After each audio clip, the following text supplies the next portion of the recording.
Sa taong 2030, 9 bilyong tao sa buong mundo ang kailangang kumain araw-araw. Sa Pilipinas pa lang, mahigit 100 milyong tao na ang nagugutom. Ayon sa Food and Agriculture Organization o FAO, para matugunan ang kailangang pagkain sa buong mundo, kinakailangan ng mass food production. Sa report din ng FAO, ang labis na industrialization ng food production nakasasama na raw sa kapaligiran. Ano ang epekto ng industrial food production sa climate change? Here's what you need to know. Noong 19th century, naisip ni Thomas Malthus, isang ekonomista at philosopher, na darating ang panahon na hindi sasapat ang mga sakahan para pakainin ang lumulobong populasyon ng mundo.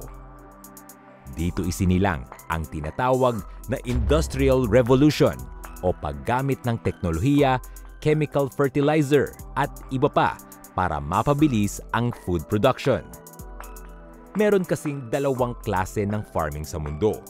Yan ang traditional farming o small-scale farming sa mga tradisyonal na sakahan. At ang industrial farming o large-scale farming na gumagamit ng mga makina, kemikal sa pagsasaka at malakihang pasilidad para sa livestock. Sa dalawa, ang industrial farming daw ang masasabing mas efficient. Can you imagine about the quantity of food that is spoiled or that is wasted in the traditional system? It is very huge. It's about 30% of the food that is wasted in traditional systems. In the industrial systems, they are much more efficient. There are less food waste, less food loss, but because they are larger, then the impact in terms of pollution, in terms of climate change, in terms of land use, deforestation is much bigger. So that's why we have to be careful. Paliwanag naman ng DOST P-Card, mas marami ang nagbabago sa kapaligiran dahil sa industrialized food system. Kailangan niya ng maraming fertilizer, mostly inorganic ang fertilizer. At syempre, water at kalimitan kapag malawakan ay mechanized halos ang pamamaraan ng farming. Dahil sa pangangailangan sa industrialized food system, tumataas din ang ambag nito sa climate change. Yung fertilizer naman, like for example, yung inorganic fertilizer, kapag kaya ni nasa lupa, yan ay nagre-react din, napuproduce ng nitrous oxide. Yung nitrous oxide ay pupunta rin sa ating atmosphere, magsisilbing greenhouse gas. Sabi nga natin, ay mas malaki actually ang greenhouse potential ng nitrous oxide. Na yung methane naman, ay ang karamihan ay nagagaling naman sa yung mga malakihang livestock operation. Malawak din ang tinatawag na carbon footprint o ang dami ng napoproduce na carbon dioxide ng industrial food production. Halimbawa na riyan ang paggamit ng fossil fuels sa pagtatanim.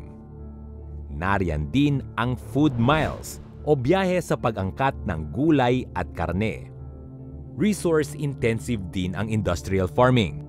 Halimbawa, ang bigas na nilulutong kanin, isa sa pangunahing pagkain ng mga Pinoy, kinakailangan ng maraming tubig para anihin.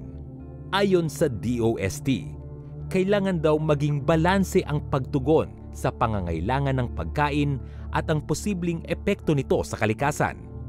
Kaya merong Organic Agriculture Act na layong makontrol ang paggamit ng fertilizer na nakasasama sa lupa, kalikasan at kalusugan ng tao. Yung organic agriculture ay isang magandang programa yan para talagang mabawasan yung harmful effect ng ating food system.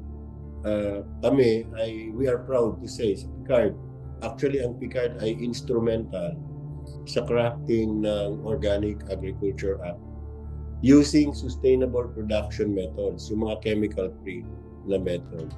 Pero inaaral na ang iba't ibang solusyon para matugunan ang climate change at food security. Isa na rito ang agroecology.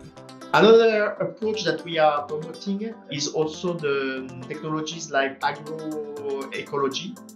So agroecology means that we need to get inspiration from the nature to promote sustainable agriculture. One example, if we want to produce crops in areas when we know that there is going to be less water in the future because there is a drought or there is El Niño, etc., then we can adjust the production by selecting species or selecting varieties that are more drought resistant. We can also promote water storage on farms. By promoting water storage agriculture, that's also part of the solutions that we will allow. Isa rin daw sa posibleng solution sa climate change at food security ang konsepto ng food sovereignty. Ang food sovereignty ay isang sistema na isinusulong ang healthy, ethical at environment-friendly na pag-produce, pagbili at pagkonsumo ng pagkain. Merong mga tinatawag na pillars yung food sovereignty. At isa na nga dito yung tinatawag na localized food systems.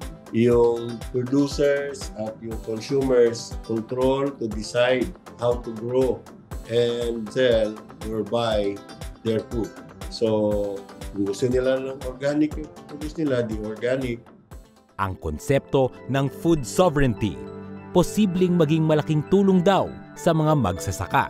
If the food sovereignty allows to reduce the poverty in rural areas, then we can definitely help them engage into new practices. We have been doing this with cooperatives in the Philippines, particularly in Mindanao, and we have seen that every time we invest in people, the outcome is really fantastic. The people, they are very keen on improving their practices, on changing their practices and making them more sustainable.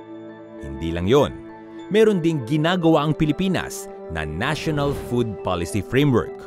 So, basically, yung National Food Policy Framework ay ini-integrate naman niya yung agriculture, health, trade, and advocate for nutritious and accessible food that supports local farmers at talagang to and minimize dependency on imports.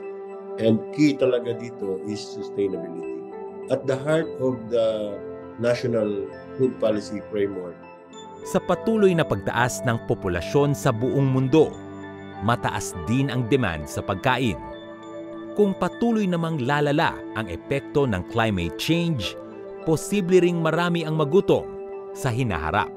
What we tend to say is that agriculture is part of the problem, but agriculture is also part of the solution. If we do agriculture the right way, then we will not be contributing to the problem, but we will be solving the problem.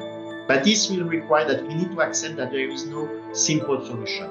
We know that the Philippines is one of the most resilient countries in the world, probably the most resilient country in the world, but the changes are so big that it will not be possible to continue. So if we want to make the Philippines thrive despite this, we need to work on everything before the disaster, and we need to make sure that when the disaster strikes, then the loss is minimal.